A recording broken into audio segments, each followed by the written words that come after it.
Hello everyone, आपल्या सर्वांचं स्वागत।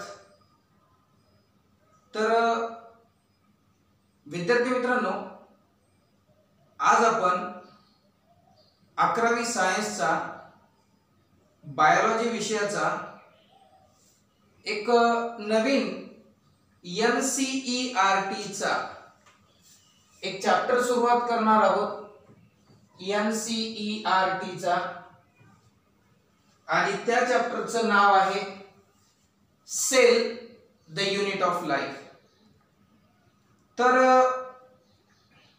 I would like to kindly requesting to all की विद्यार्थी मित्रांनो, जसा कुठल्याही गोष्टीचा एक बेस, एक फाउंडेशन असते, एक फंडामेंटल युनिट किंवा एखादा फॅक्टर असतो, तर मी इयत्ता 11वी सायन्सच्या ऑल स्टुडंटला विनंती करणार आहे की बाळांनो, हा जर चॅप्टर आपल्याला अतिशय उत्कृष्टरित्या समजला किंवा आपण समजून घेण्याचा प्रयत्न केला तर डेफिनेटली बेटा पूर्ण 11वी 12वीची बायोलॉजी ती NCERT ची असो, CBSE ची असो का स्टेट बोर्डची असो, definitely without any problem you should get command over it. नक्कीच तुम्हाला त्यावर प्रभुत्व मिळेल। पुन्हा एकदा सांगतोय की आपण सर्वांनी खूपच छान पद्धतीने हा फंडामेंटल आहे, हा बेस आहे आणि ह्याच्यावर तुमची 11वी 12वी टोटली डिपेंड आहे बायोलॉजी विषयाची। म्हणून मी अशी अपेक्षा करतो बाळांनो की आपण नक्कीच अतिशय उत्कृष्टरित्या या गोष्टीचा फायदा घेणार आणि स्वतःला हा चॅप्टर समजून घेण्यासाठी प्रिपेअर करणार। चला तर मग वळू आपण आपल्या आजच्या मुद्द्याकडे। आता various type of organisms are present around us. आपल्या आजूबाजूला आपल्याला अनेक प्रकारचे ऑर्गॅनिझम दिसतात का नाही? दिसतात। आता ऑर्गॅनिझम ही दोन प्रकारामध्ये दिसतात आपल्याला। उदाहरणामध्ये काही प्लांट्स दिसतात आम्हाला, एनिमल्स दिसतात। मग both type of organisms are living, ते दोन्हीही सजीव आहेत। आणि दुसरी गोष्ट की त्यामध्ये विद्यार्थ्यांनो आपल्याला जाणून घ्यायचे, त्याबद्दलच माहिती मिळवायची आहे की सर्व प्रकारचे जे लिव्हिंग ऑर्गॅनिझम आहेत, all living organism, whether it may be plant or may be animal, sometime may be single cellular or multicellular, every type of organism म्हणजे प्रत्येक प्रकारचा जीव हा सेलने बनलेला आहे का पेशीने बनलेला आहे? पेशी हे आपण पूर्वीच्या वर्गांमध्ये डेफिनेटली शिकलेले आहात, previous classes you should know it. तर आपल्याला इथं सांगायचंय all organism composed of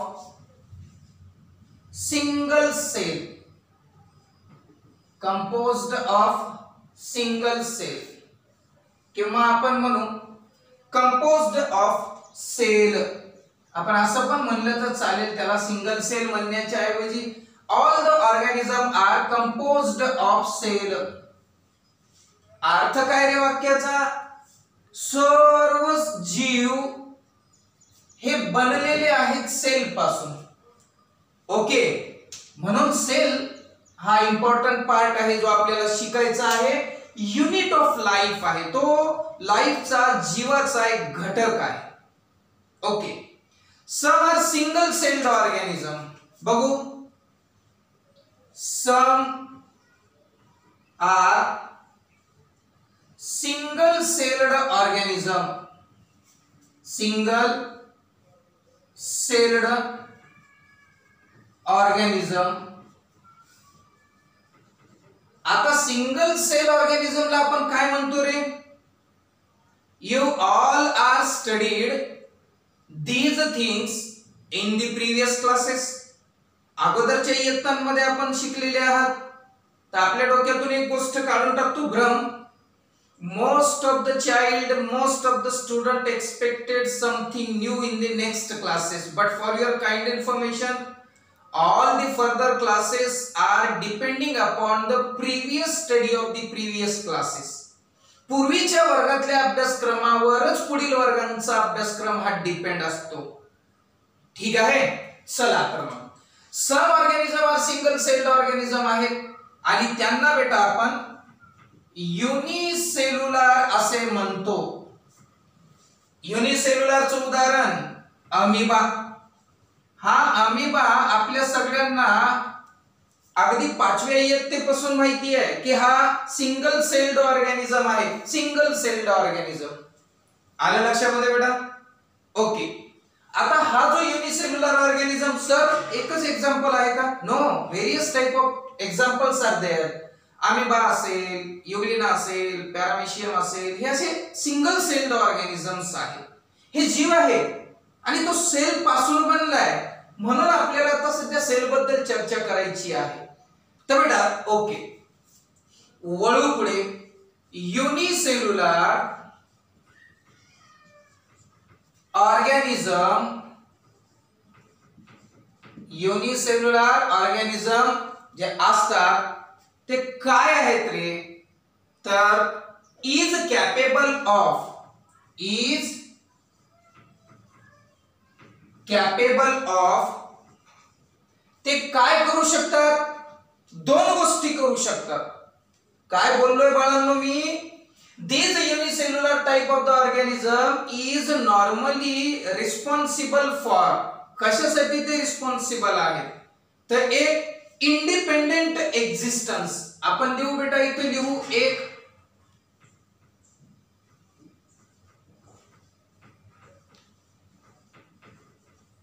independent existence आणि number 2 perform all essential functions. आणि जे काही इसेन्शियल फंक्शन्स आहेत ते परफॉर्म करू शकतात. काय करू शकतात? ते परफॉर्म करू शकतात. जेवढे काही इसेन्शियल गोष्टी आहेत ते परफॉर्म करू शकतात. आलं का लक्षात बेटा? दोन इम्पॉर्टंट गोष्टी सिंगल सेल्ड ऑर्गॅनिझम करू शकतात. एक म्हणजे इंडिपेंडेंट एक्झिस्टन्स. इंडिपेंडेंट एक्झिस्टन्स म्हणजे स्वतंत्र राहू शकतात. They are not depending upon other, म्हणजे स्वतंत्र त्यांना अस्तित्व आहे.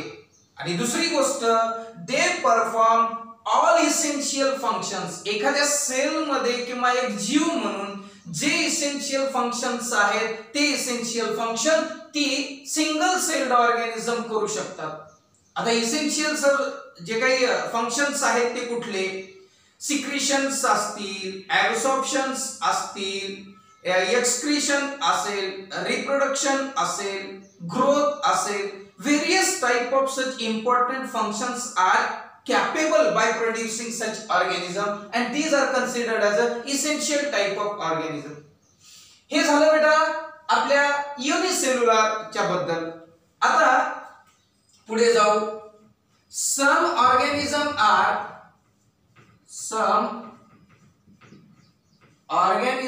are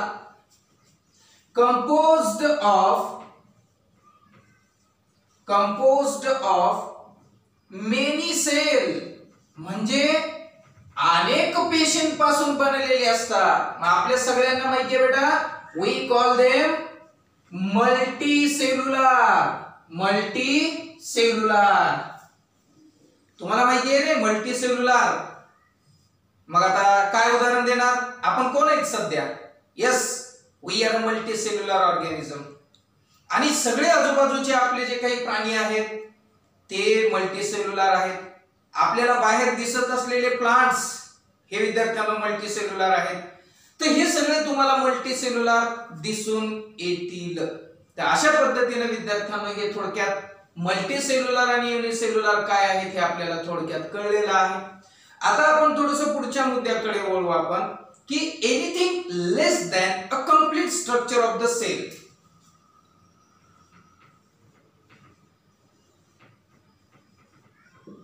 anything less than a complete structure of cell,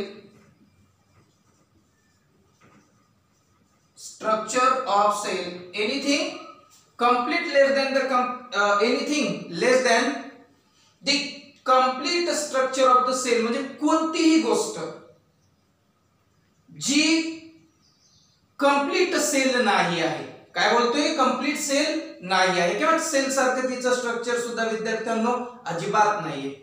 मग अशा परिस्थितीमध्ये काय आहे? तर अशा परिस्थितीमध्ये जी काही does not ensure the independent living, मग असं काय करतात? Cell does not ensure independent living,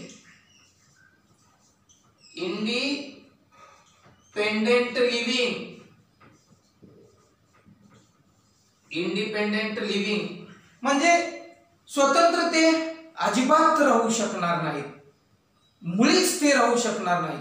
असली कुठलीही एखादी गोष्ट जी लेस दॅन सेल आहे, सेलच्या स्ट्रक्चर पेक्षा कमी असेल तर तिला काहीही इंडिपेंडेंट एक एक्झिस्टन्स आहे असं आपल्याला म्हणता येणार नाही किंवा इंडिपेंडेंटली ती राहू शकणार नाही. म्हणजे असं म्हणायचं की आता सेल पेक्षा छोटं कोणतंही स्ट्रक्चर अस्तित्वात नाही. मग आता फायनली या एवढ्या डिस्कशन वरून one thing we concluded that, अशा पद्धतीचा एक निष्कर्ष निघतो विद्यार्थ्यांनो, आणि तो निष्कर्ष असा आहे की सेल जी आहे ती cell is a fundamental, cell is a structural, cell is a functional unit of all a living organism. Okay, hence cell is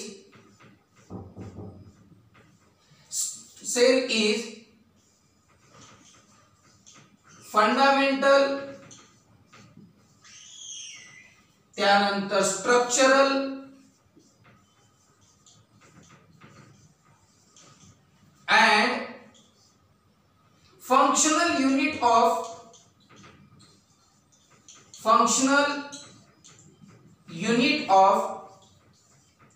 living organism. म्हणजे अर्थ काय झाला रे? तर सेल पेक्षा कुठल्याही एखाद्या स्ट्रक्चरला स्वतंत्र अस्तित्व नाही. म्हणजे cell is the first primary factor, तो पहिला प्राथमिक फॅक्टर आहे आणि तोच फॅक्टर ठरवतो. म्हणून कुठल्याही लिव्हिंग ऑर्गॅनिझमचा जो स्ट्रक्चरल, फंक्शनल आणि फंडामेंटल युनिट असेल तर तो कोण असेल? सेल असेल. म्हणून सेलला आम्ही फंडामेंटल, सेलला आम्ही रचनात्मक आणि सेलला आम्ही कार्यात्मक घटक म्हणतो कुठल्याही जीवाचा. हे होते बेटा introductory type of information related to the cell, सेलच्या इन्फॉर्मेटिव्ह बद्दल. आता आपल्याला जायचे थोडस दुसऱ्या मुद्द्याकडे. Various type of the scientist have their discoveries. वेगवेगळ्या प्रकारच्या डिफरंट सायंटिस्टने त्यांचे जे काही डिस्कव्हरीज आहेत त्या सेलच्या बाबतीतल्या ते आपल्याला काही अभ्यास करायचे आहेत. तर चला मग सायंटिस्ट अँड देअर डिस्कव्हरीज काय आहेत आपण ते बघू.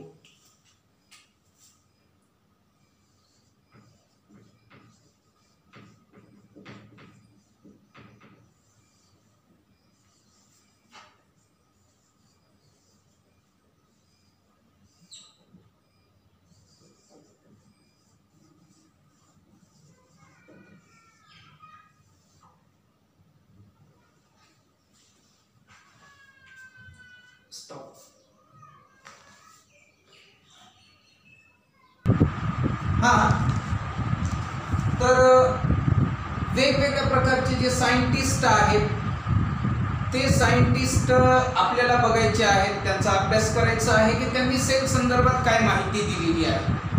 तर सर्वप्रथम आपण एका सायंटिस्ट बद्दल चर्चा करणार आहोत. ते सायंटिस्ट आहेत रॉबर्ट हुक.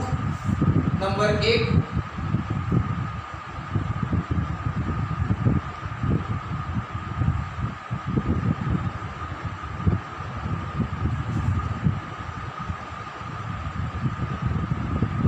रॉबर्ट हुक 1665 त्यांनी एक पुस्तक लिहिलं होतं किंवा त्यांचं एक पुस्तक होतं.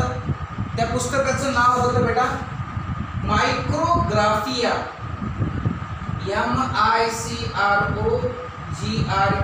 MICROGRAPHIA. Micrographia is the book of Robert Hooke. म्हणजे MCQ साठी हा नीट साठी असेल, CET साठी असेल, हा प्रश्न नक्कीच बनणार आहे, नक्कीच बनतो की मायक्रोग्राफिया हे कुणाचं बुक आहे. तर ते बुक आहे रॉबर्ट हुक यांचं. ओके, काय केलं त्यांनी? Coin the term cell. त्यांनी हा शब्द वापरला सर्वप्रथम, cell. Coined the term cell. म्हणजे सेल या शब्दाला जर सर्वप्रथम कुणी कॉइन केलेला असेल तर रॉबर्ट हुकने 1665 ला मायक्रोग्राफिया या त्यांच्या बुक मध्ये त्यांनी काय केलेलं आहे तर ते मेन्शन केलेलं आहे. इनिशियली त्यांनी ते कॉइन केलेलं आहे. ही observe cell in a piece of the cork. आता जी ही observed cell in piece of cork. बेटा पीस ऑफ द कॉर्क काय असणार आहे? तर पीस ऑफ द कॉर्क आपण कुणाला म्हणू? एक डेड सेल आहे, झाडाची साल, ज्याला मराठीमध्ये आपण म्हणतोय झाडाची साल. ती जी झाडाची साल आहे त्या झाडाच्या सालचा जो तुकडा होता त्या तुकड्यातली जी सेल होती ती cell initially first of all observed by Robert Hooke in 1665. 1665 ला पहिल्यांदा. तर I would like to request to every student to pay their whole attention towards the MCQ type of the question. मायक्रोग्राफियासाठी अत्यंत role important play करायचा आहे. Who turned the coin cell? Cell ही term कुणी coin केली? Robert हुकनं. Where the Robert Hooke can get the cell? Cell ही त्याला कुठे दिसली? तर त्यांना ती सेल दिसलेली आहे पीस ऑफ द कॉर्क आणि that cell was dead cell. आणि माझ्या प्रिय बालकांनो ती सेल डेड सेल होती, म्हणजे मृत पेशी होय. डेड सेल होती, ती काही जिवंत सेल नव्हती. ठीक आहे.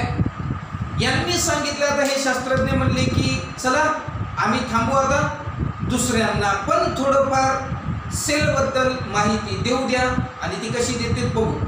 पुढचे शास्त्रज्ञ आहेत अँटोन वॉन लिव्हेनहॉफ, ज्यांनी 1674 मध्ये. दुसरे शास्त्रज्ञ आहेत आपले अँटोन वॉन लिव्हेनहॉफ.